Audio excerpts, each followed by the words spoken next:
Cue and Review, celebrating 40 years of audio production, welcomes you to this week's edition of the Glasgow Times Sports Podcast, recorded from our studio in the Bishopbriggs Media Centre and by our volunteers working from home. Keep up to date with Cue and Review news via our Facebook, Twitter or Instagram, at Cue and Review, that's @CUEANDREVIEW, or get in touch with us directly by emailing information@cueandreview.com, that's INFORMATION @CUEANDREVIEW.com, or by calling 0141 772 3976. Please like and share our podcast and give us constructive feedback.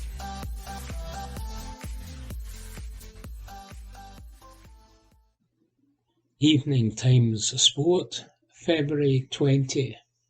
Celtic hold crunch Abada talks. Report by David Irvin. Celtic chiefs reportedly have held crunch talks with Lil Abada's representatives to discuss his future in Glasgow. The Scottish Sun reports Abada's agents were at Parkhead for a meeting with club officials with a possible transfer exit on the cards. Abada has not featured for Celtic in recent weeks, with Brendan Rodgers previously admitting the player was not in the right frame of mind to compete for his club. It comes as Abada has faced calls to quit Celtic from his homeland over pro-Palestine displays from sections of the supporters amid the ongoing conflict with Israel.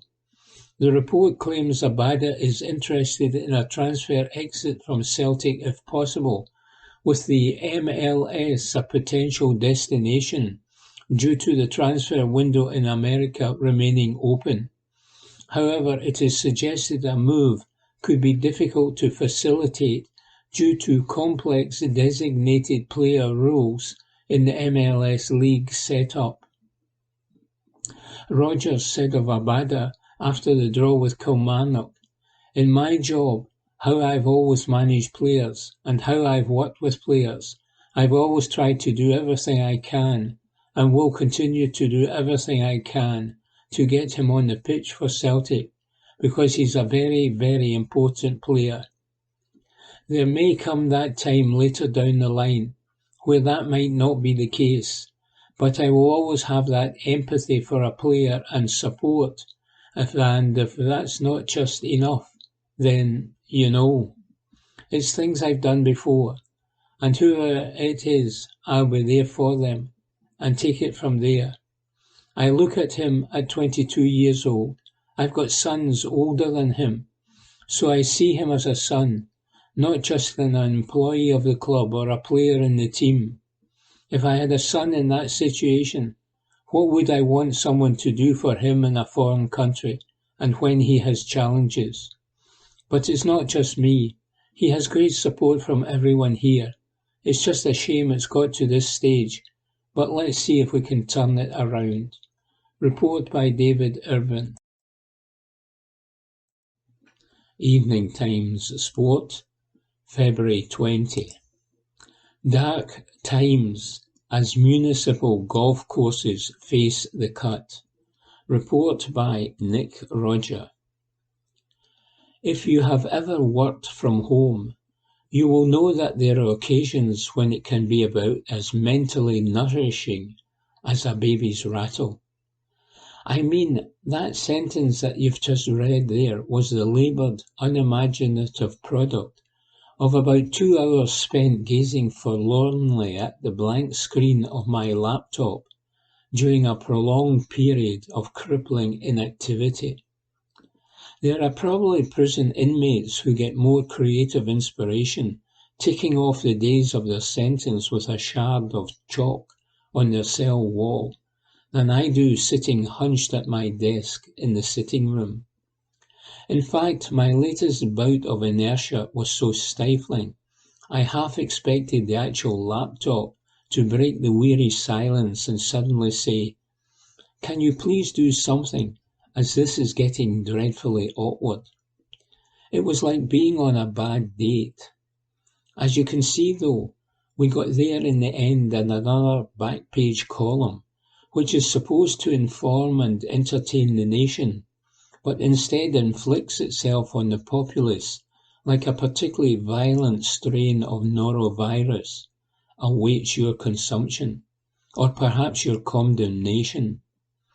What awaits the good folk of Holland Bush Golf Club, meanwhile, is a decision on the future of their cherished facility. South Lanarkshire Council's budget meeting is scheduled for tomorrow, and the course in Lesmahago has been earmarked for closure, along with a whole host of village halls, libraries and community centres in and around the parish. The savings the council needs to make runs into the kind of millions that the Saudi Public Investment Fund, the PIF, dishes out at a LIV golf prize-giving ceremony. When it comes to fixing potholes, meanwhile, you could say most councils are taking, well, the PIF, but I digress. By all accounts, Holland Bush, one of 6 clubs operated by South Lanarkshire Leisure and Culture, has a robust, loyal and passionate membership. According to those involved with the popular Municipal, just off the M74, the course has never looked better, never been busier, and the clubhouse is thriving.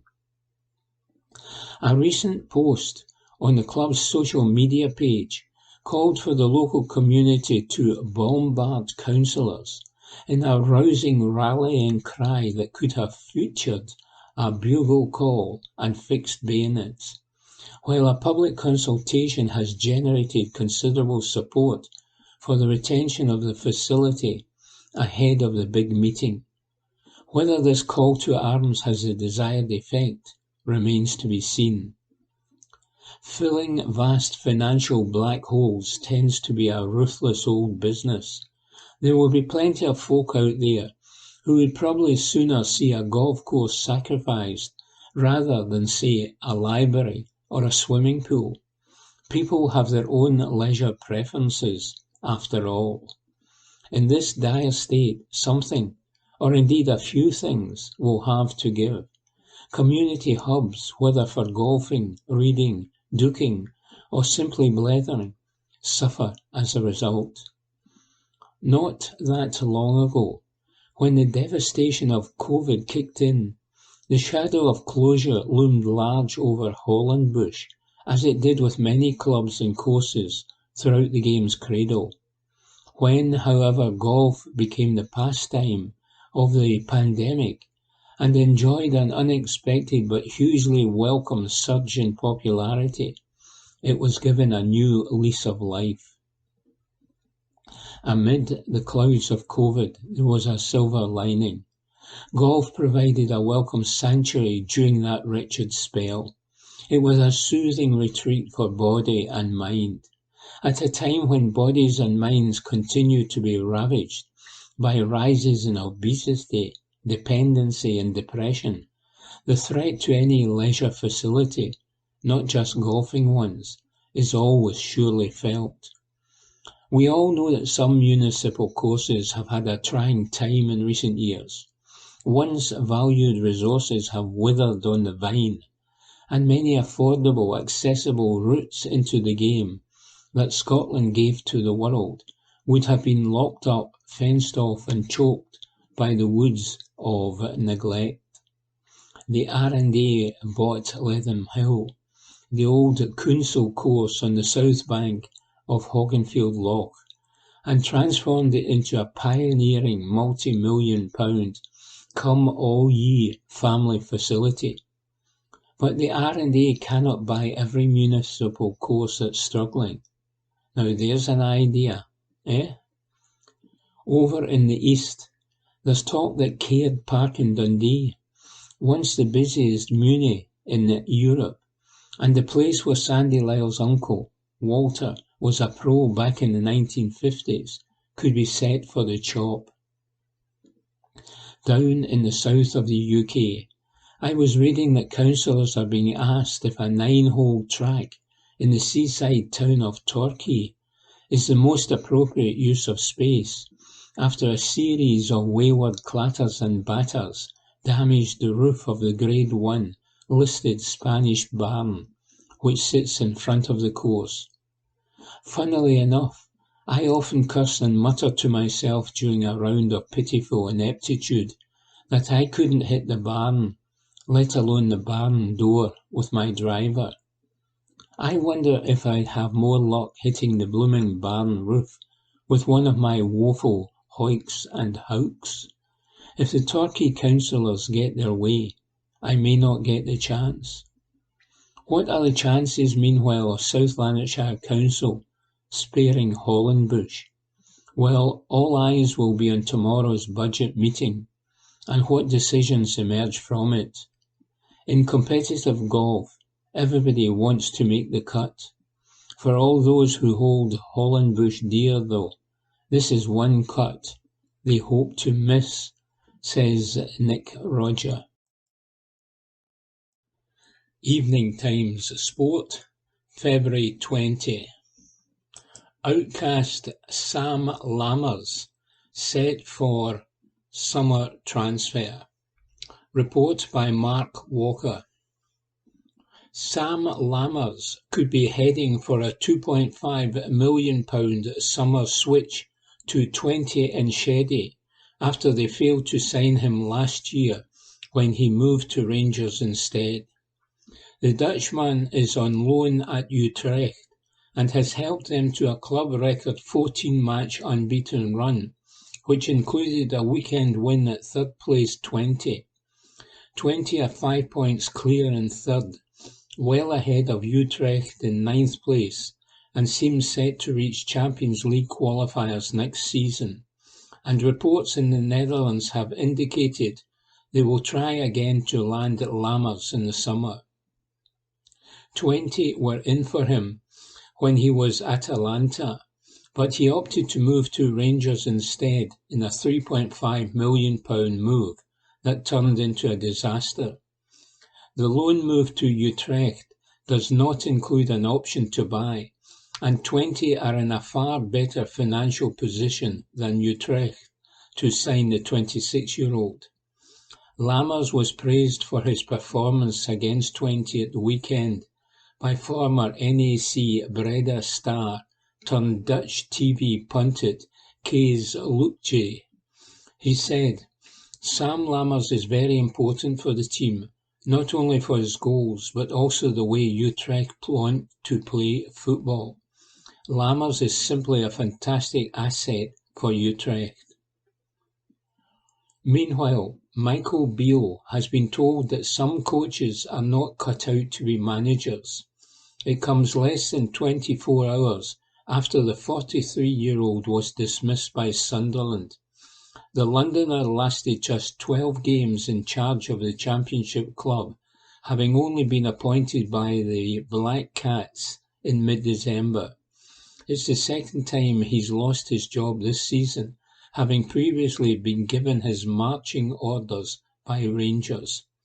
He endured a tough start to the season, which saw the Ibrox club fall 7 points behind Celtic in the Premiership and Champions League elimination before the group stage. Report by Mark Walker. Evening Times Sport, February 20. SFA apologises to Hibs over VAR error. Report by David Irvin. Hibernian Chiefs have received an apology after a serious error in VAR protocol in the match against Aberdeen. Easter Road officials believe that a major decision was overlooked in the 2-2 draw at Pittodrie when a Jordan Obita cross hit the arm of Nick Devlin. During the match, the incident was waved away, and referee David Monroe was not advised to review the decision at the pitchside monitor. Club officials held meetings with the Scottish FA at Hampden on Monday to challenge the decision, and the club received an apology for the incorrect decision, with the referee department agreeing the incident should have been referred for on-field review. A Hibs statement confirmed the club would continue to work with the Scottish FA regarding officiating after receiving another apology for VAR errors. A club statement read, Hibernian FC met with Scottish FA representatives following the club's cinched Premiership match away at Aberdeen. Upon review of the game, the club believes VAR made a serious error in the first half when Jordan Obita's cross hit the arm of the Aberdeen defender Nicky Devlin. The incident was reviewed by VAR, and the referee was advised that the on-field decision was correct, meaning no penalty was awarded. The club held meetings with the SFA at Hampden to challenge the decision.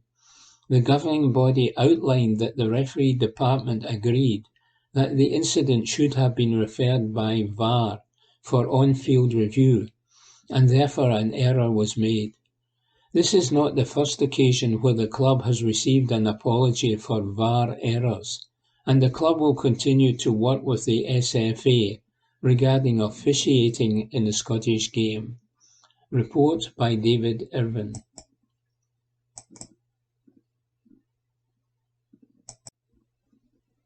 Evening Times Sport, February 21.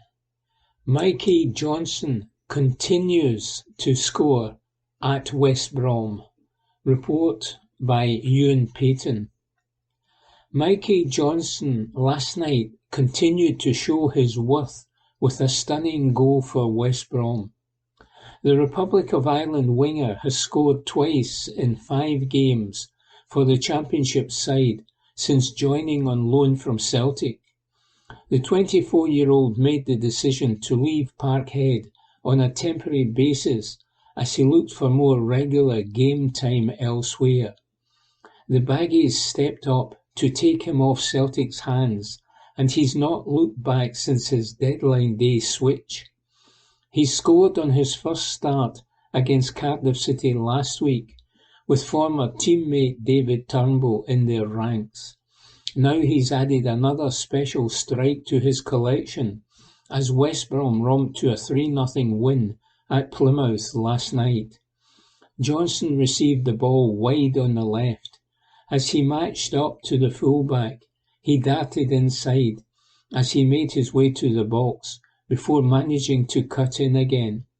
He unleashed a beautiful effort on his right into the far top corner, which left another former Hoops teammate, Connor Hazard, no chance of saving.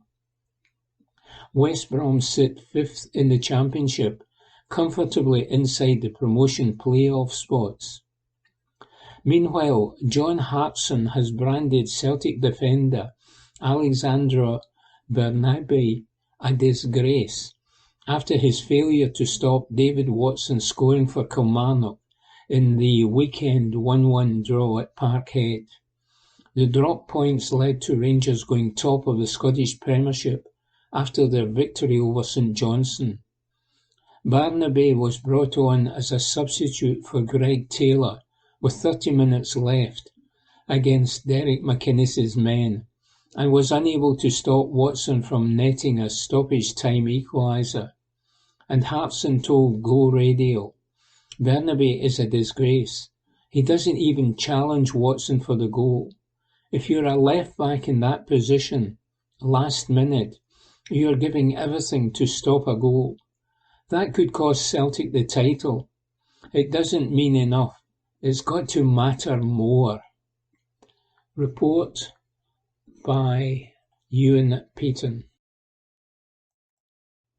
Evening Times Sport, February 21. Crackpot Mason theory, rubbish by former referee Dallas. Report by Ewan Payton.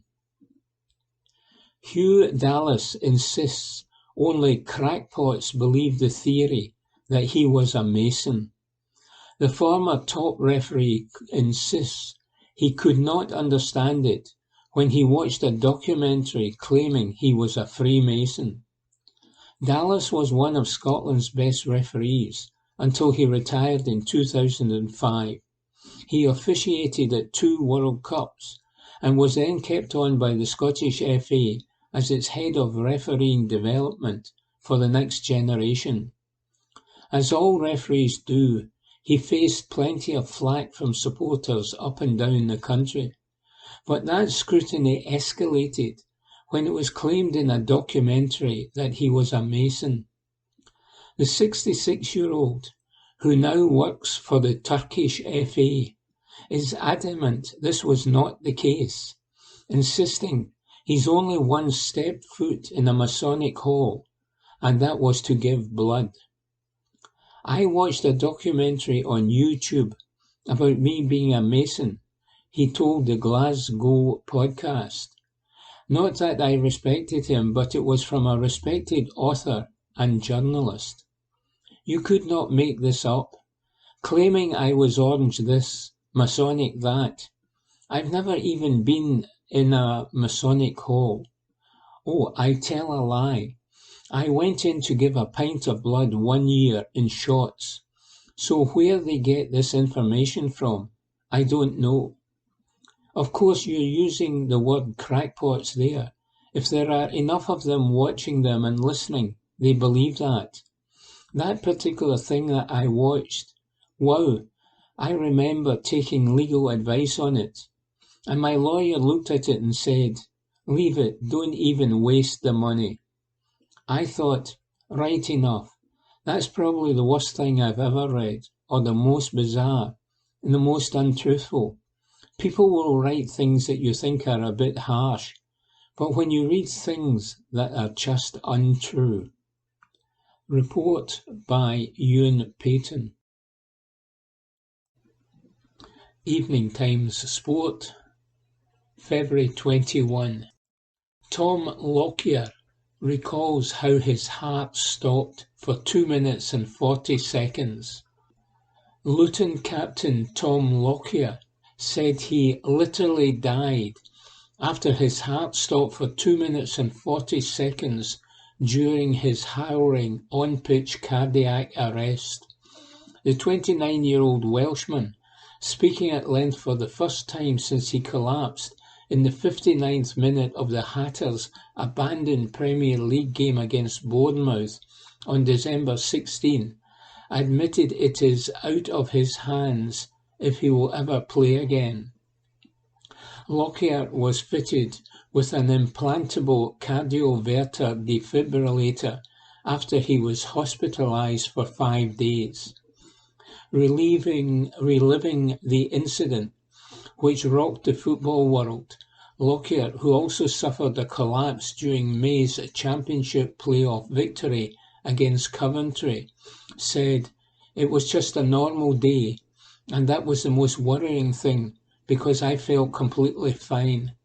I have been looking for answers since, but I have not been able to find any, because it was just another day at the office. I was running towards the halfway line, and I went really lightheaded. I thought I'd be okay in a second, but I wasn't. I woke up, and the paramedics were there. I knew instantly it was different to my collapse in May. Last time it felt like I woke up from a dream, and this time I woke up from nothingness. I could see there was more panic, and I was a bit disorientated. I couldn't speak, I couldn't move. I was trying to work out what was happening, and I remember thinking, I could be dying here.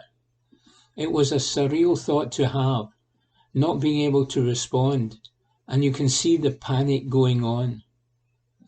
Lockyer's voice crackled as he continued. "I could feel them put the drip in my arm, and it was a hard mix of emotions. Eventually I came round and I was able to speak and to respond.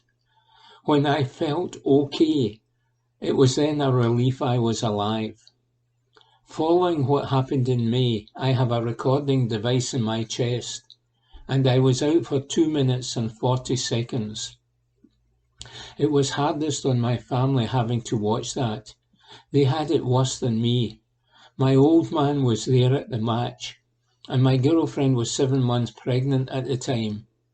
My mum was at home listening on the radio. She went off to make a cup of tea after Bournemouth scored, and when she came back my brother had turned the radio off. She asked why, and he had to say to her that Tom had gone down off the ball again. This is the bigger picture that people don't see, and that is the hardest part to deal with. I am not going to lie. It has been a tough couple of months. I don't know if I have processed what happened. I don't know if it will come back and bite me on the bum. But I have not had any emotions since what happened. I literally died, but I have been numb to the whole thing since. Lockyer had an emotional reunion with his teammates at the club's training ground last month, his first visit to the Hatters' brash HQ since he collapsed. The defender hopes he will be able to return to top-flight football, but said he will be subjected to further tests before he has an answer. He continued, "It is out of my hands if I play again. I am going to be dictated to by the medical staff and specialists. If there is a chance I could play again, and I am not going to do anything against medical advice, then I would love to, but it's far too early to say. There are tests that have to happen in the background, but I wouldn't write it off yet. If I am not allowed to play again, then I can say I captained Luton in the Premier League, and I have scored a Premier League goal. I am very fortunate that I have had high moments in my career, and scoring a Premier League goal is something you dream of as a kid. I am incredibly grateful to be alive. I have the device fitted now, and I almost feel invincible." Evening Times Sport, February 21. Tillman set for PSV stay. Report by Mark Walker. Former Rangers loan star Malik Tillman looks set to complete a £1.2 million move to PSV Eindhoven in the summer, after hinting he wants to remain at the club next season. The on-loan Bayern Munich ace was a big player for the Ibrox side last season, but the deal to make the loan to Scottish football become permanent collapsed this summer, after the German giants had a rethink about his future and sent him to the Eredivisie with Rangers Champions League conquerors PSV instead. Rangers reportedly received around £1 million compensation because Bayern pulled out of the deal, and are entitled to a further 10% sell-on of the American international's future fee. He helped PSV gain a draw with Borussia Dortmund at the weekend in the round of 16 first-leg ties in the Champions League, and he looks set to turn the loan move into a permanent one next term. Tillman said, "For me, it always comes down to playing time or prospects. Hopefully next summer I will look back on the second season in which I regularly played at a high level after being at Rangers last year. That's how I would like to see it continue. The atmosphere is really good.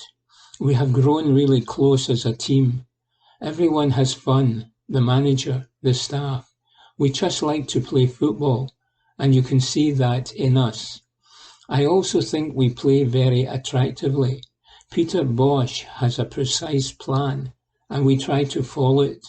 It's all about intensity with and without the ball." Tillman has flourished after recovering from injury and has scored 5 goals and made 4 assists in the 16 league appearances he's made. He made 43 appearances for Rangers in all competitions and scored 12 goals. Report by Mark Walker.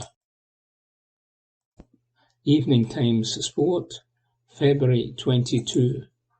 Celtic reveal update on new facility in Glasgow. Report by Ben Waddle. Celtic have revealed an update on the club's brand new state-of-the-art training centre in Glasgow.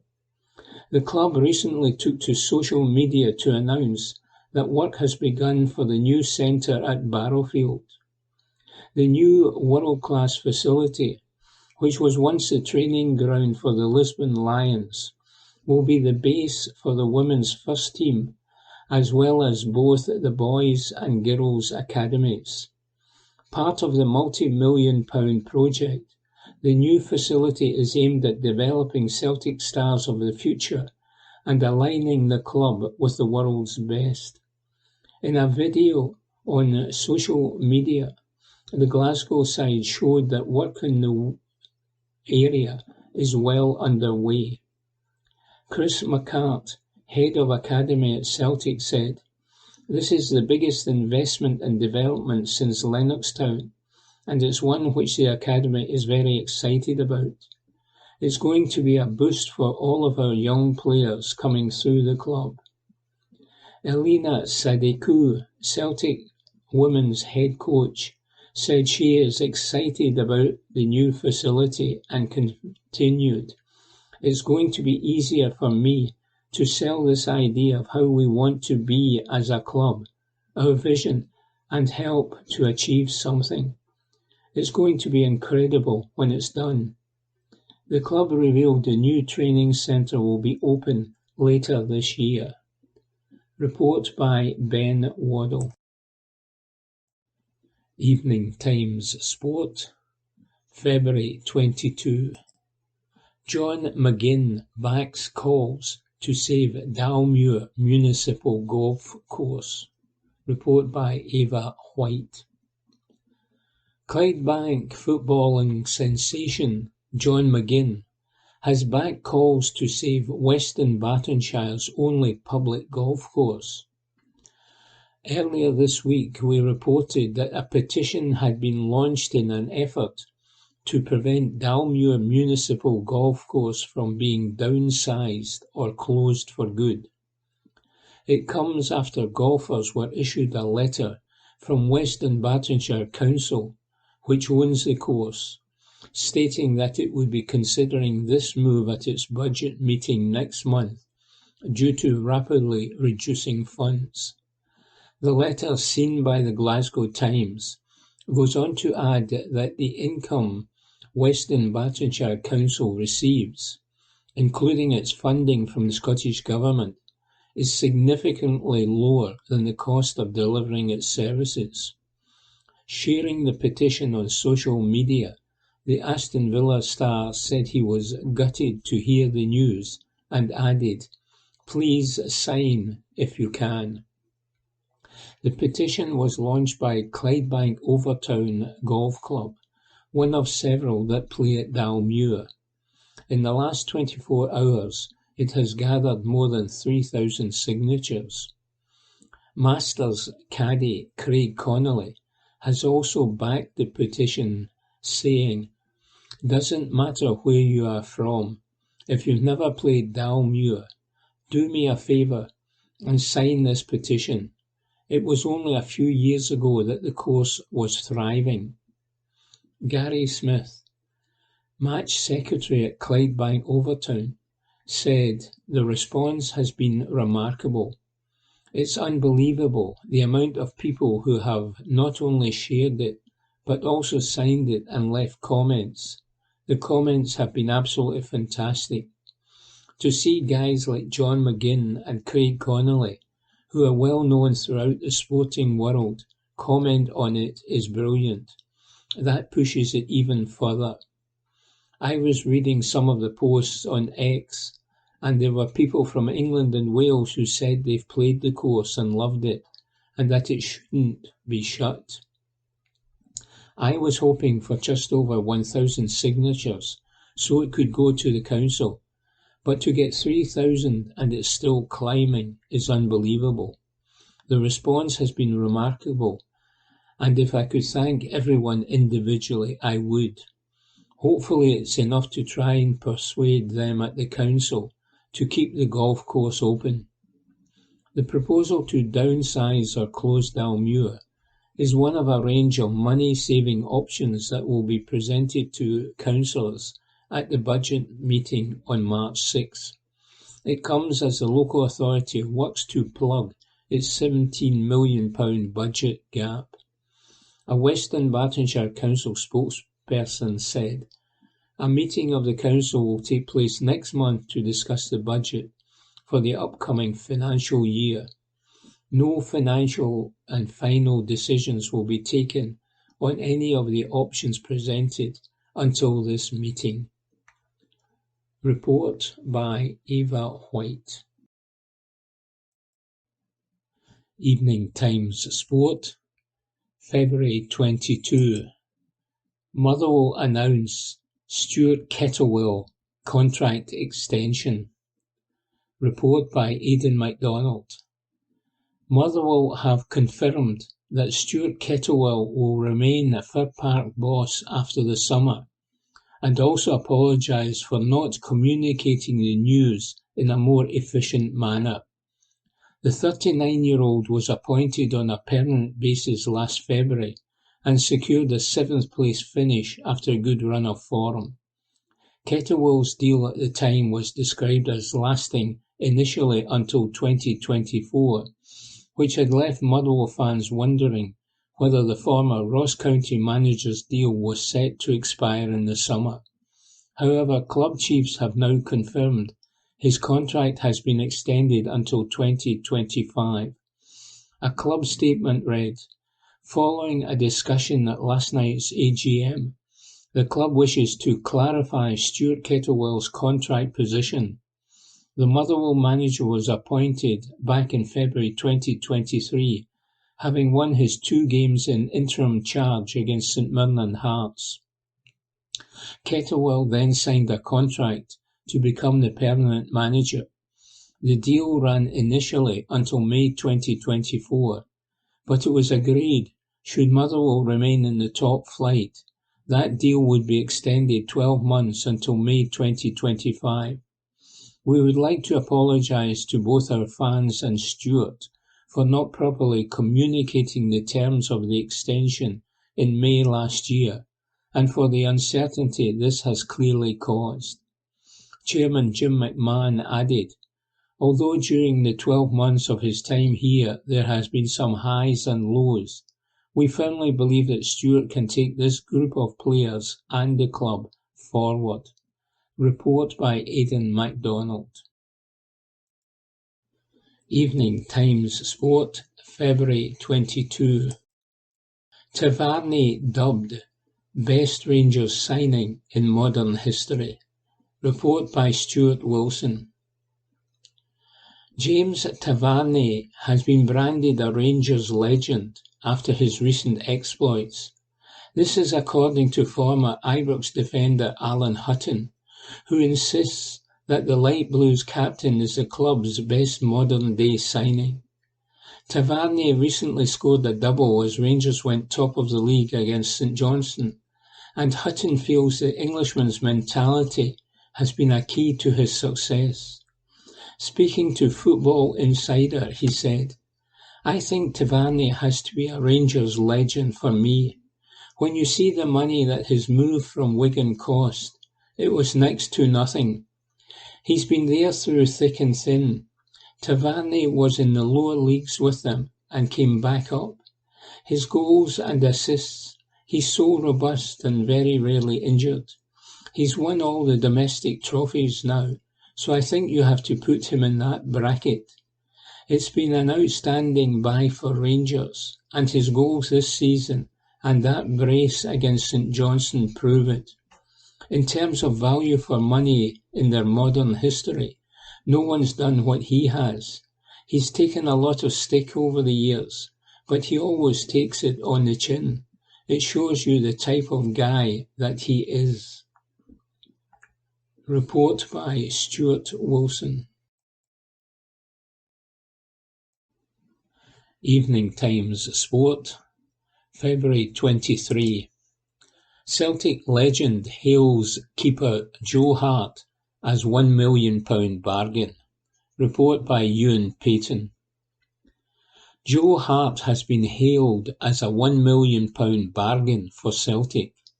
The 36-year-old has announced that he will call time on his career at the end of the season.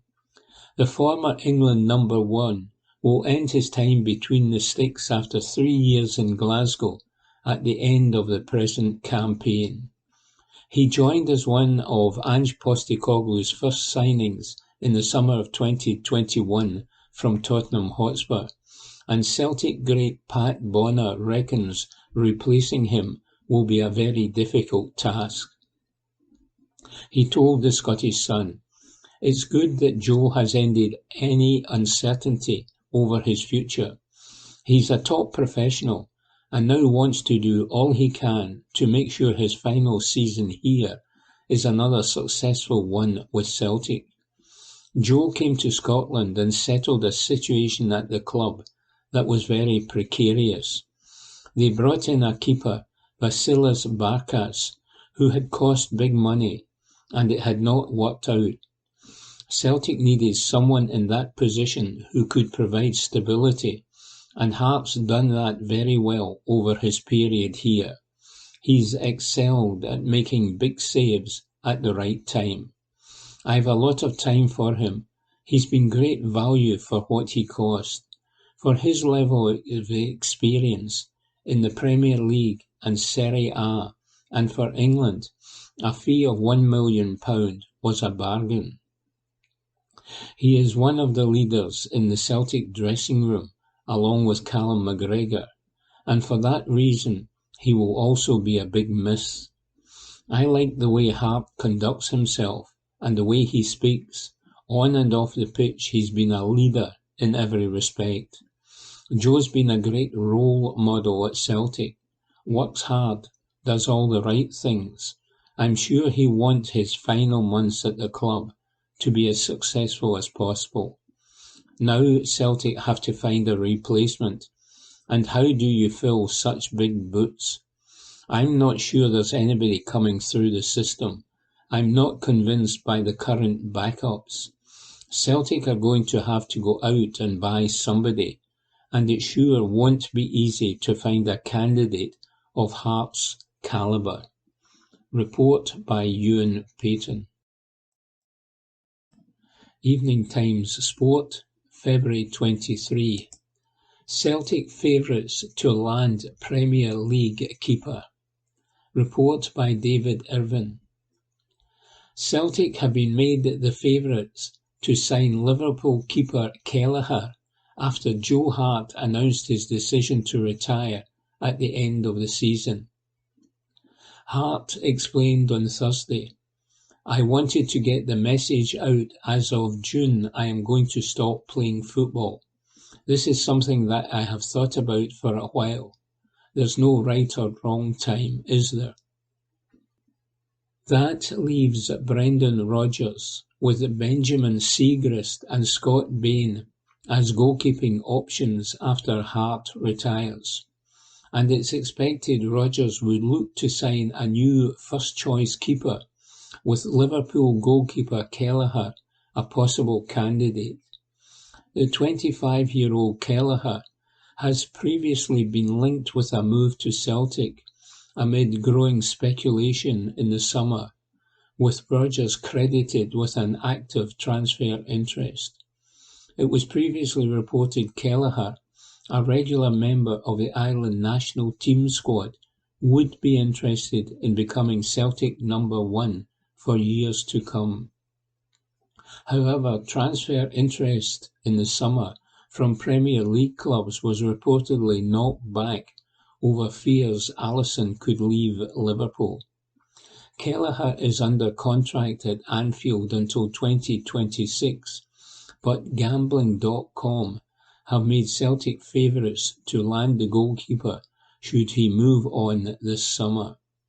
The website puts a 50% chance probability on Kelleher arriving at Celtic at the end of the season, with Wolves, Bournemouth and Sheffield United alternative options on the odds list. Report by David Irvin. Evening Times Sport, February 23. Scott McTominay, one of 11 players facing Manchester United exit. Report by Ewan Payton. Scott McTominay is reportedly on a list of 11 players Sir Jim Ratcliffe would like to clear out of Manchester United. The Scotland international has proven time and time again to be a vital player for the Old Trafford side. However, it seems that the 27-year-old could be on his way to the exit this summer. Ratcliffe, founder of Ineos, is looking to put his stamp on footballing matters at the global giants after securing his 25% stake in the club, which is worth around £1.3 billion.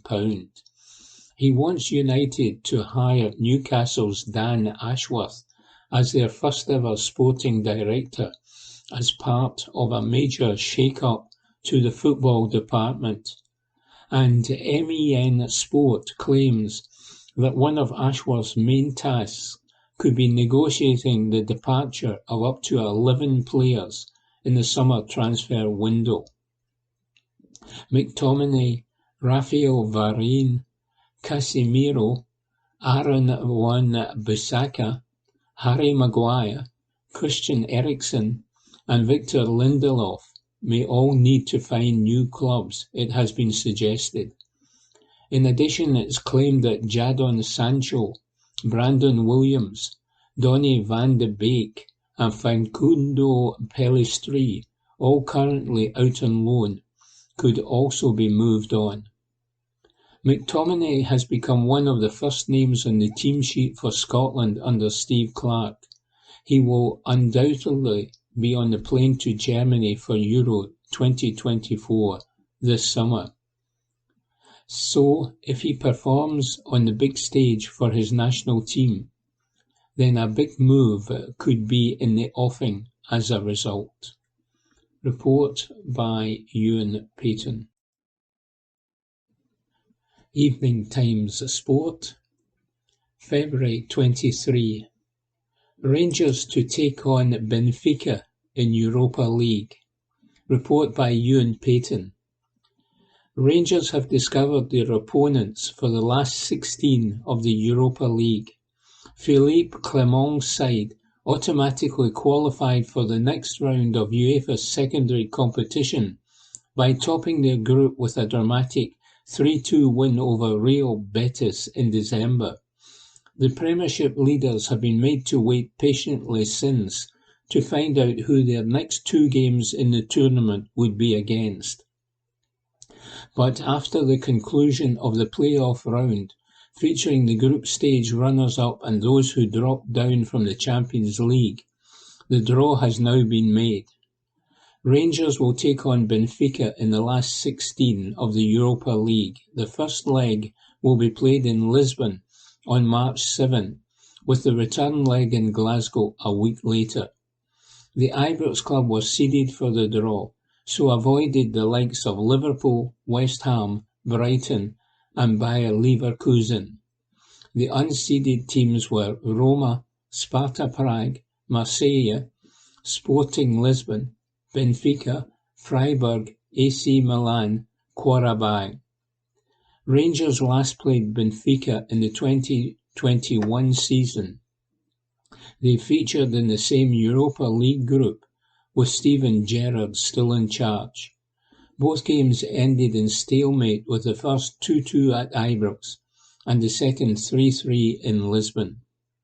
The Europa League last 16 draw in full is Sparta Prague versus Liverpool, Marseille versus Villarreal, Roma versus Brighton, Benfica versus Rangers, Freiburg versus West Ham, Sporting versus Atalanta, Milan versus Slavia Praga, Qarabag versus Bayer Leverkusen.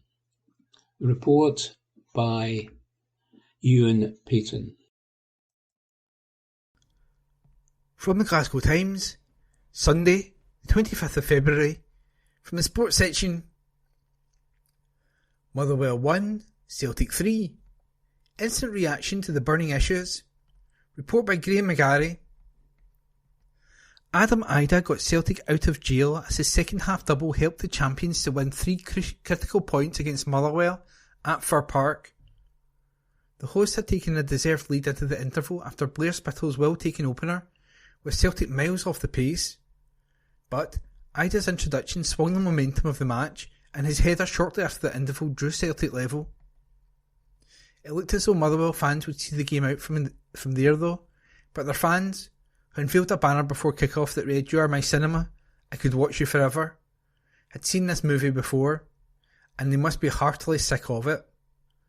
Just as they had here earlier in the campaign, Celtic sickened the Steelmen deep into stoppage time as Ida got in the end of Alistair Johnston's cutback to side foot home. Lewis Palma tapped in a third soon after to put a sheen on the scoreline that neither Celtic or Motherwell probably deserved. Here are the talking points from Fir Park. Celtic get away with it. Credit where it is due, first of all. After a dire first half showing here, Celtic did show character to turn things around after the interval, with Ida's entrance the telling factor. Perhaps, when all is said and done at the end of the season, this will be looked back upon as a pivotal moment in the title race, but the evidence of the entire 90 minutes hardly supports the theory that Celtic are going to be able to pull their season out of the fire. The first 45 minutes were as poor as they have produced all season, though Motherwell must take credit for that. They swarmed Callum McGregor and Matt O'Reilly whenever they got the ball, and stymied Celtic's threat as a result. The ability to cross into a target into the box after the break changed the dynamic, and they did eventually get the job done, but it was another scrappy performance and it raised more questions than answers about this team. Rodgers will point to their resilience, but it looked as though they can drop points in almost every match, and that is worrying with no room left for error. Ida too hot for Motherwell to handle and now ahead of Kyogo? Celtic's lack of invention in attacking areas in the first half was scarcely believable, with Daisa Maeda and Nick Kuhn both desperately poor in wide areas, and striker Kyogo, as he has done so often this season, cutting a peripheral and frustrated figure. The one sniff at goal he had came from a McGregor through ball that Liam Kelly did well to come out and smother. The fact he went down holding his troublesome shoulder just before the interval may have sealed the deal in terms of his withdrawal from the action, but it wouldn't have been a surprise in any case to see Ida sent on in his stead, and that was indeed the change made, as Rodgers tried to inject a bit of life into his labouring side. It paid off almost immediately, as Greg Taylor's brilliant cross from deep on the left found the big Irishman getting in between Beavis Mugabe and Dan Casey to glance expertly beyond Kelly and Hull Celtic level. He should have hit a second late on, as Taylor once again found him free in the middle of the Motherwell area, but this time he glanced wide. He would soon have his moment though, producing a nice near post run and a cool finish to break Motherwell's hearts and send the Celtic contingent behind the goal wild. High Celtic backline exploited. Fool me once, shame on you. Fool me 4 or 5 times, as Motherwell did to the Celtic backline with balls over the top, then you might want to rethink your setup. The tactics of Motherwell were obvious from early on. Win the ball and immediately look for the pace of Theo Blair and Jack Vale in behind the visitors' high line. Celtic got away with one as Miller helped one over the top of Blair to hear onto in the opening minutes. The reborn striker chopping inside the out of sorts Liam Scales and finishing under Joe Hart, only to be left frustrated as the flag was eventually raised and a VAR check confirmed that he had gone just a little too early. Celtic failed to heed the lesson though, and soon after Vale was the one who was found by Miller running into Akers, but the striker tried one chop too many, and Mike Navrocki eventually did well to get back and get a toe to the ball to deny the on-loan Blackburn Rovers man. Still, the Celtic fans would be relieved to see Cameron Carter-Vickers returning in the second period to steady the ship, and you feel his fitness will be a crucial factor in his team's chances of retaining their title. Lennon Miller impresses. It is hard to believe that the Motherwell midfielder is only 17 years of age, and he showed here again why there is such excitement around him in Lanarkshire. His overall game was marked by impressive composure beyond his years, and the moment of quality he produced as Motherwell opened to scoring was one that very few other players, even in green and white, could produce. His brilliant swivel completely took McGregor out of the game, and then he had the presence of mind to look up and lay the ball perfectly into the path of Spittle to sweep home with a great finish first time. He looks to be a kid that is going places, and perhaps for big money in the summer. Dyson Maeda, chief sinner for Celtic. Much has been made of Celtic's woes in wide areas this season, and the lack of impact that the wingers they have brought in have made. It was a remnant of the Ange Postecoglou era that produced the biggest stinker on the day here though, with Maeda blowing several presentable chances to put Celtic ahead in the second half. The look in Alistair Johnson's face when he somehow headed wide his cross in the second half was priceless, and the Japanese just looks completely out of sort. His teammates saved his bushes in the end, and they might just have saved their season. And that report was by Graham McGarry. From the Glasgow Times, Saturday, the 24th of February, from the sports section, Rangers 5, Hearts 0. Instant reaction to the burning issues. This article was written by Matthew Lindsay and read today by me, Ian. Talk about a declaration of intent from Rangers. The Ibrox club highlighted they have no intention of surrendering top spot in the Scottish Premiership anytime soon, with a demolition of third place Hearts and Govan this afternoon. This match against one of the form teams in the country was viewed as a serious test of their title credentials before kick-off. But Philip Clement's men blew away Stephen Naismith's charges thanks to a first half goals from Mohamed Diamonde, Oscar Cortes and Cyril Dessers, and second half Dessers and Fabio Silva strikes. Defending champions Celtic can reduce their city rivals' lead to 2 points again if, and it is a big if given how poorly they have been performing of late, they can overcome Motherwell at Fir Park on Sunday afternoon. However, this was a hugely impressive showing from James Tavernier and his team mates, and suggested that, as our fans in the 50,354 strong crowd chanted, they shall not be moved. Here are 5 talking points from the one-sided encounter. Hunter to hunted. Having spent 2 years in the shadow of their city rivals in the league, it was inevitable that questions would be asked of how Rangers would cope with the pressure of being table toppers. But they answered them this afternoon with one of the best displays they have produced under Clement. They could have prevailed by a more emphatic scoreline had it not been for Zander Clark. The Hearts and Scotland goalkeeper produced outstanding saves to deny Tavernier, Ridvan Yilmaz, Dessers and Silva. Lawrence Shankland and his teammates certainly had long spells with the ball and applied pressure in their opponent's final third at times. However, Chap Butland did not, in stark contrast to his opposite number, Clark, have very much to do. The Tynecastle club's defenders will not enjoy watching back a replay of this outing. They could, and should have done far better at the first 4 goals, particularly the second when Kai Rose gave the ball away needlessly to Dujon Sterling in the middle of the park.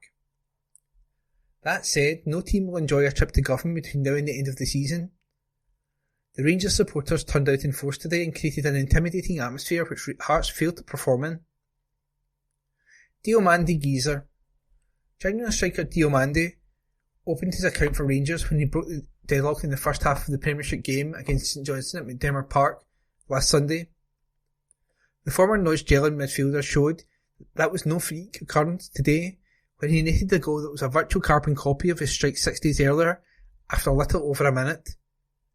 He controlled a pass from his fellow new boy Cortes on the edge of the Hearts penalty box, took a touch and then fired a low left foot shot beyond the outstretched Clark and into the bottom left corner. The Ivorian had not played regularly in Denmark since the end of November, when he moved to Scotland, and Clement cautioned that it would take him time to get his match fitness and sharpness up to the required levels. But the 22-year-old, who cost a cool £4.5 million, has made an immediate impression and looks, even at this early stage, to be an excellent acquisition. With Cortes, the Colombian winger who arrived on loan from Lens last month, getting off the mark, and Silva, who joined from Wolves in the window, getting in the act, it is fair to say that Rangers are far stronger now than they were in the first half of the season. Todd who? With Todd Cantwell sidelined for 3 to 4 weeks with a hamstring injury, and Diomande retained in a deep-lying central midfield role alongside John Lundstrom, Tom Lawrence slotted into the playmaker berth just off Dessers. The loss of Cantwell was a blow to the new league leaders. The Englishman has been one of the most consistent performers since play resumed after the winter break, and has scored important goals in their wins over Hibernian, Livingston and Aberdeen. Clement will be hoping the former Norwich man can make a speedy recovery and will be available for the Europa League last 16 games against Benfica next month. But number 10 is the preferred position of Welsh internationalist Lawrence, and he had no difficulties deputising for his clubmate. He probed for an opening all afternoon, pinched possession from under the visitors' noses on numerous occasions, and supplied Cortes before the second. He received a rousing ovation when he was replaced by Silva earlier in the second half. If he can stay fit, then Cantwell will not be missed while he is out.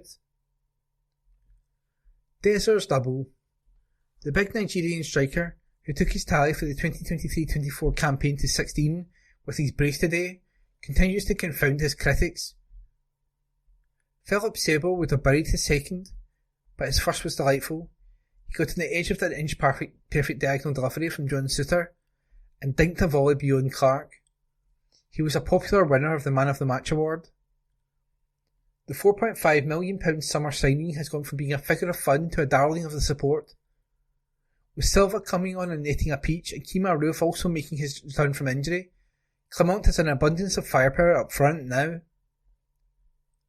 Disappointing Hearts. This heavy loss brought to an end an 8-game winning run and a 12-game spell without a defeat for Hearts, but they could have no complaints about the final outcome. They were very much second best this afternoon. The Gorgie outfit will fancy their chances of getting back to winning ways when they play Hibernian at home in the Edinburgh Derby on Wednesday night, and finishing third in the top flight once again this term. Still, this was the first defeat to Rangers, and highlighted the huge gulf in quality that exists between them and the Glasgow Giants. And that report was by Matthew Lindsay. Evening Times Sport, February 26. Clement wants Rangers to improve. Report by Matthew Lindsay.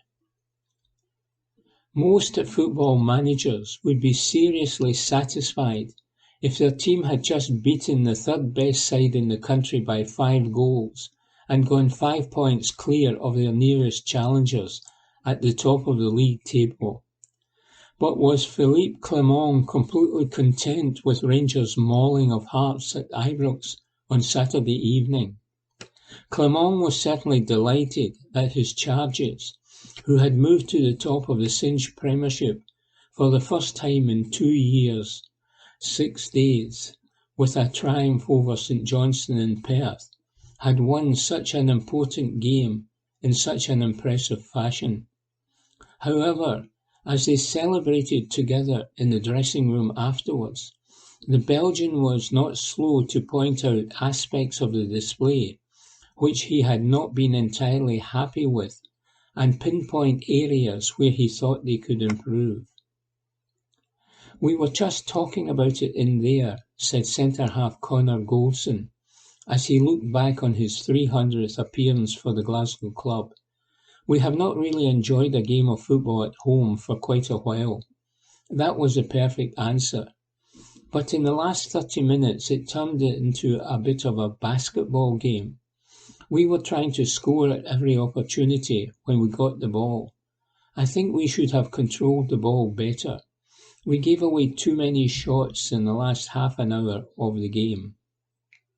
Really, we should have enjoyed having the ball and passed it around a little bit more. We gave away too many transitions by not controlling the football enough. If we get 5, the manager wants 6. If we get 6, he wants 7. So it is probably a little bit of that, putting the foot to the gas and scoring even more. The demands that he puts on us, not only in games, but day by day in training, is the main reason that we're doing so well. He doesn't let standards drop in any training session. He wants us to reach a different level to what we are at. I think now the boys are really believing that we can. You see the football that we're starting to play, the tempo that we're starting to play at. The fitness is getting higher and higher. It is crazy because it has only been 4 or 5 months. I am really excited about where this team and this club is heading. We are in a good place. Confidence is high. We're winning games and that breeds confidence. But we're doing it by working hard, and you see in that game the amount of distance the boys are covering in games. That's why we're winning games of football, through hard work and the tempo we're playing at, counter-attacking when we're sitting low. It's harder for teams to come here with a game plan, because we're scoring different types of goals, so long may it continue. But we need to keep working hard, game by game and day by day, and reach an even higher level. Having just demolished opponents who had been on an 8-game winning streak and 12-match unbeaten run, Rangers could have won by even more had Hearts goalkeeper Zander Clark not produced outstanding saves from James Tavernier, Ridvan Yilmaz, Cyril Dessers and Fabio Silva during the course of the 90 minutes. But Goldson's words will strike fear into their rivals. Celtic may have reduced their ancient adversaries' Premiership lead to 2 once again yesterday, with a hard-fought 3-1 win over Motherwell at Fir Park. But there appears to be very little prospect of the new table toppers slipping up any time soon. The match at the weekend was a serious test of their title credentials. They passed it with flying colours. Their dominant display was remarkable when you consider that Todd Cantwell, Danilo, Rabbi Matondo and Abdallah Sima, who between them have netted 31 goals in the 23-24 campaign, are all missing through injury at the moment. With Ross McCausland, Nicholas Raskin, Kemar Roof, Fabio Silva and Scott Wright all coming off the bench against Hearts, and Leon Balogun, Borna Barisic and Ben Davis not featuring at all, Clement certainly has the strength in depth which he requires to remain competitive at home and abroad in the coming weeks. Goldson certainly feels the January signings have improved Rangers greatly, with winger Oscar Cortes, midfielder Mohamed Diamande and striker Silva, a trio who all arrived during the window last month, all getting on the score sheet on Saturday. He has a definite point. And he said, "We knew we needed quality, and the squad needed a few more players. Look at the squad now, even the 5 substitutes we made. We bring on Raskin, Wright, McCausland, Fabi and Kemar. When you can do that after 60, 70, 80 minutes, especially with the tempo we're trying to play at, it makes a big difference. Running-wise, it is different under Clement. It is just the way he wants us to play. He wants us to stop counter-attacks. If we've got a team on the edge of the box, he wants us to push all the way up to the strikers so they cannot get the ball and turn. That is what is leading to us keeping more clean sheets. The boys up the pitch are pressing. We are going with them as high as the striker goes. So he just wants to stop transitions, which I think we got caught on a few times at the start of the season. Yes, it is good. I am really enjoying it.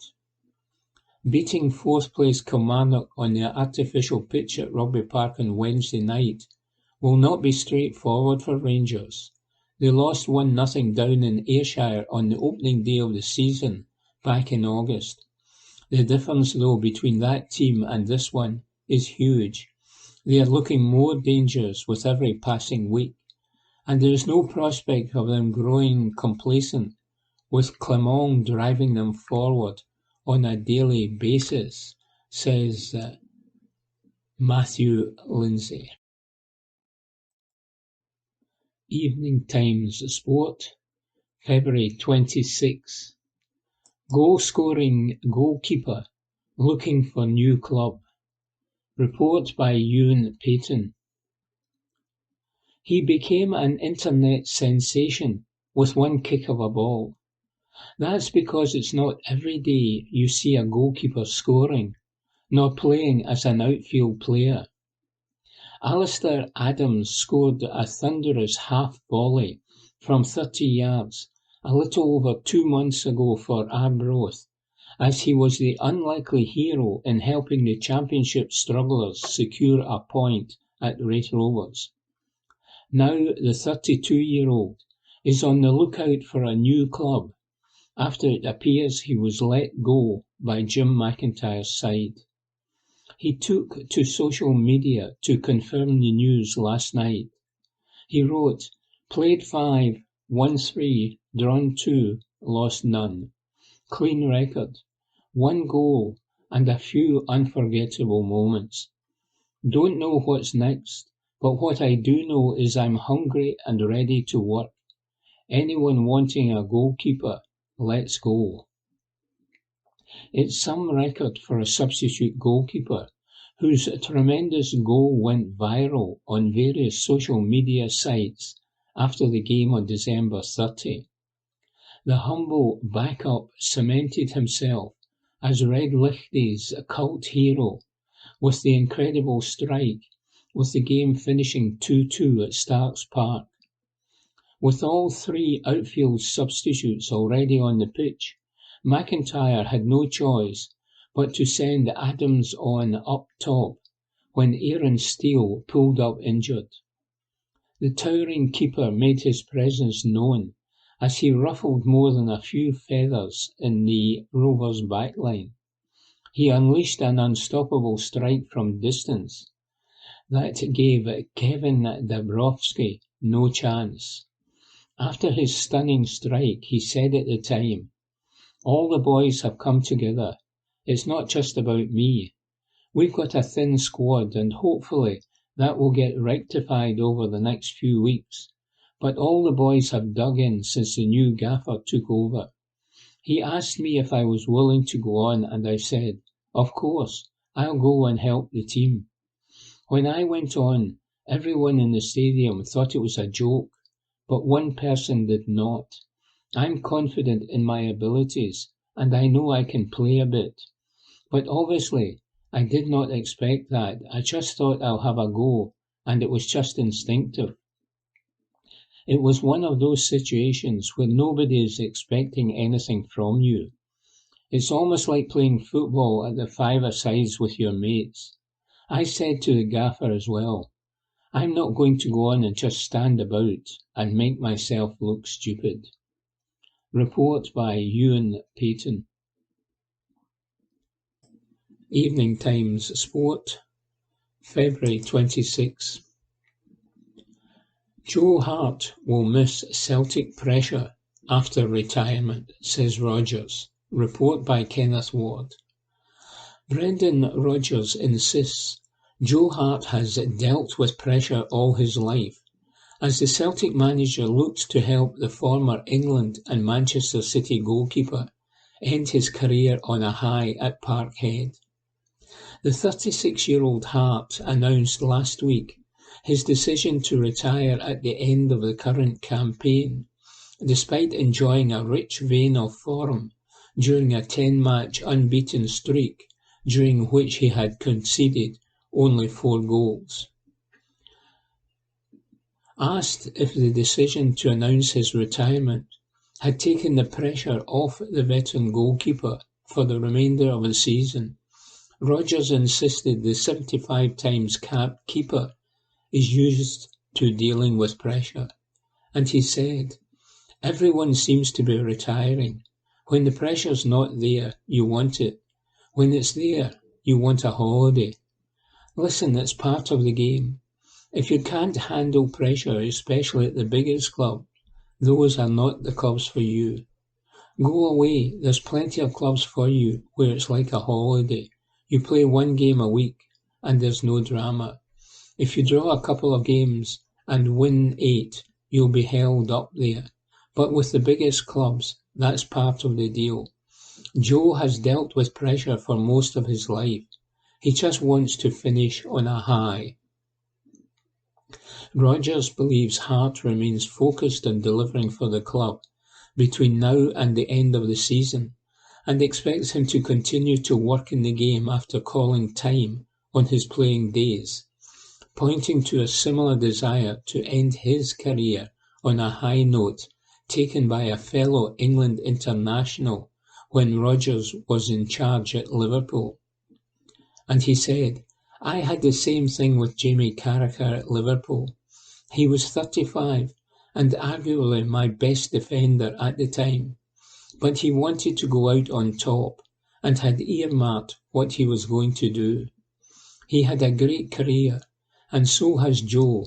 He wants to finish this season on a high, and I'm sure he'll stay in football. It's hard to reflect when you're still in it, but he's played really well and stepped up for the club on many occasions. But we know what the future is now, and he'll do his very best to help the team until the end of the season." Report by Kenneth Watt. Evening Times Sport, February 26. Motherwell conditioning questioned. Report by Graham McGarry. Frustrated Motherwell manager Stuart Kettlewell has told his players they have to keep their focus until the end of stoppage time after being sucker-punched by Celtic at Fir Park for the second time this season, and that they must improve their conditioning. Kettlewell's side had been impressive as they led the champions at the interval, only to be pegged back in the second half, and then ultimately going on to lose the match to Adam Ida's 93rd minute strike and Lewis Palmer's tap-in at the death. Kettlewell says that his team have to get themselves into a position where they can keep up the level of their first half performance across a full match, or they will continue to be picked off late in games. Said Kettlewell, "In the first half we really executed what we wanted to do, and we had by far the better opportunities and scored a very good goal. In the second half, Celtic are trying to win a league title, and you understand the magnitude of what's expected of them, so you know at times you are going to be on the back foot. I am just so frustrated at the second goal, because that's the killer in the game.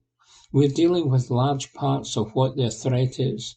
We're trying to apply pressure around our 18-yard box, and purely a miscommunication or a lack of a handover to Celtic receiving the ball in our penalty area with the opportunity to feed a striker who's already scored in the game. It sounds like I'm trying to vindicate myself, but we worked on it tirelessly this week. The proof is there. We executed it for the vast majority of the game. We could certainly have been a bit cleaner, a bit sharper moving forward in the second half, but we were not playing for a draw as much as we started to collapse a little bit at times. Once or twice that comes down to energy levels. I'm just so frustrated at how the second goal comes about. If Celtic had done that to us and continued to do it, then you see there's a problem, but I wasn't seeing that. Even moments in the second half, I thought we were okay, but in the evolution of the football club, for us to get better, we have to go and complete 96 minutes mentally, but we have to complete 96 minutes physically as well. So that one comes back on me. I'm not saying they're not fit, but once we start to see one or two feeling hamstrings and thighs, it probably shows the opposition can grow momentum in the game. I felt as if we were forced into changes by necessity. We have to work towards conditioning ourselves to be able to play for 96 minutes. It's not just your body, it's being switched on to it. I have to identify what I saw towards the end of the game that cost us at least a point. Report by Graham McGarry. Evening Times Sport, February 26. Van der Merwe hat-trick in Calcutta Cup win. Scotland 30, England 21. Report by Anthony Brown. Magnificent Duan van der Merwe became the first player to score a Calcutta Cup hat-trick for Scotland as they soared to their fourth consecutive victory over England in an intoxicating Guinness Six Nations showdown.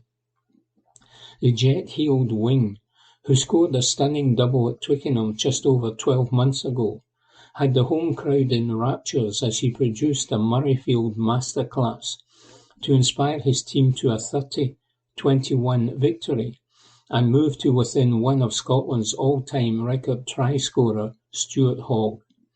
England started brightly and opened up an early 10-0 lead, with George Furbank scoring his first international try. But Steve Borthwick's men offered little thereafter, as their unbeaten start to the championship shuddered to a halt. Remarkably, the Red Rose have won now only one of their last 7 meetings with Scotland. Led into battle by courageous captain Jamie George just over a week after he lost his mother to cancer, England made a strong start. Having forced the Scots back from the outset, the Red Rose got themselves ahead in the 5th minute when Northampton full-back Furbank, making his first start in almost 2 years, bounded over gleefully from close range after being played in by Elliot Daly at the end of a brilliant move. Scotland suffered a further setback moments later when Zander Ferguson had to limp off, although the influential prop was able to return to the fray in the 18th minute. By that point, England had opened up a 10-0 lead, with Ford kicking a penalty in the 15th minute. Scotland had been in a state of disarray for most of the opening quarter, but they suddenly sparked into life and got themselves back into the game in the 20th minute. Hugh Jones made a dash for the line on the right, and after being dragged to the ground, the centre flipped the ball up into the path of Van der Merwe, who produced a superb piece of skill to find a gap and bolt over. The early wind had been moved from England's sails, and Van der Merwe edged the Scots in front on the half-hour mark with a breathtaking score from his own half. As the visitors mounted an attack, Ford's heavy pass bounced off the face of Furbank and into the hands of Jones, who instantly offloaded to Van der Merwe 60 metres out. The wing put on the afterburners and raced clear up the left, leaving a trail of white jerseys in his slipstream. Finn Russell added the extra before stretching the hosts' advantage to 17-10 with a penalty shortly afterwards. England were wobbling, but Ford kept his cool to reduce their interval deficit to 4 points with an opportunist drop goal from 35 yards out. Scotland suffered what appeared to be a blow within seconds of the second half kicking off, when Tuipulotu limped off to be replaced by Cam Redpath. However, the substitute centre was instrumental in the hosts going further ahead in the 45th minute when he burst through a gap on the halfway line. A ruck ensued as Redpath was halted in his tracks, and Russell produced one of his trademark crossfield kicks out to the left for Van der Merwe, who burst over with his hat-trick and his 26th try for Scotland. Ford reduced the deficit to 24-16 with a penalty in the 50th minute, but Russell put the home side firmly back in command with a couple of penalties either side of the hour mark. England, having offered little since the opening quarter, gave themselves a glimmer of hope in the 67th minute when replacement wing Emmanuel Feye-Waboso bolted over on the left. Finn Smith, with the chance to bring his side within a converted try of victory, hit the post with the conversion, leaving the Scots 9 points ahead and able to see out the remainder of the match in relatively comfortable fashion. Not even a yellow card in the closing moments for a tip tackle could take the shine off Van der Merwe's day. Report by Anthony Brown. Evening Times Sport, February 26. Hearts keeper makes Ibrox crowd admission. Report by Matthew Lindsay. Zander Clark has attributed Hearts' disappointing display against Rangers to their failure to silence the Ibrox crowd, and insisted the Tynecastle club are capable of putting the 5-0 reverse firmly behind them in the Edinburgh derby on Wednesday night.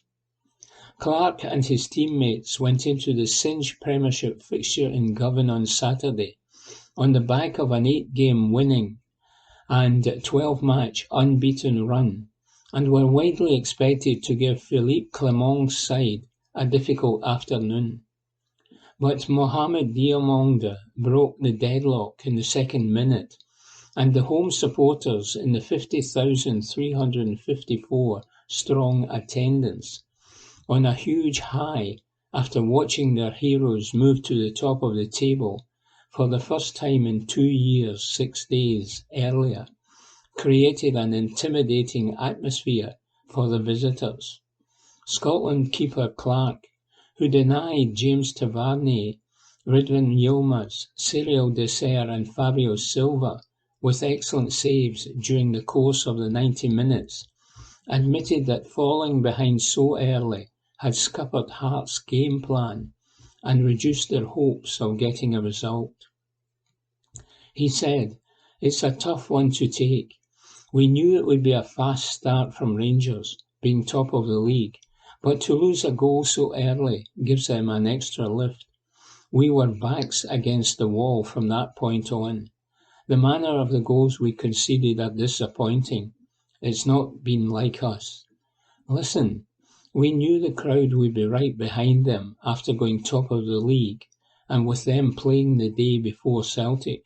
We knew they would be right at it, and we needed to try and silence them. Conceding so early on gives them an added lift, and it's a difficult one to try and get a foothold in the game. They were relentless, and we did not stand up to it in terms of a defensive collective as a team, and in terms of getting pressure on them. But that's the level that we, as a club, need to strive to get to. We need to be able to turn in these performances week in, week out, and I think we are almost there.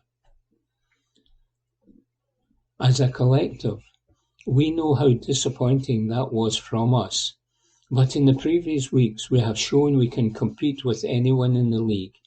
We did it the last time we were at Ibrox and at Parkhead, where we played well.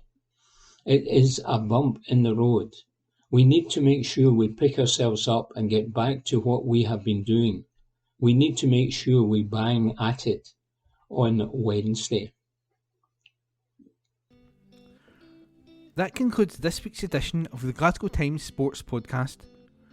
Please remember to subscribe to our channels at Q&Review and to tell your friends about our service.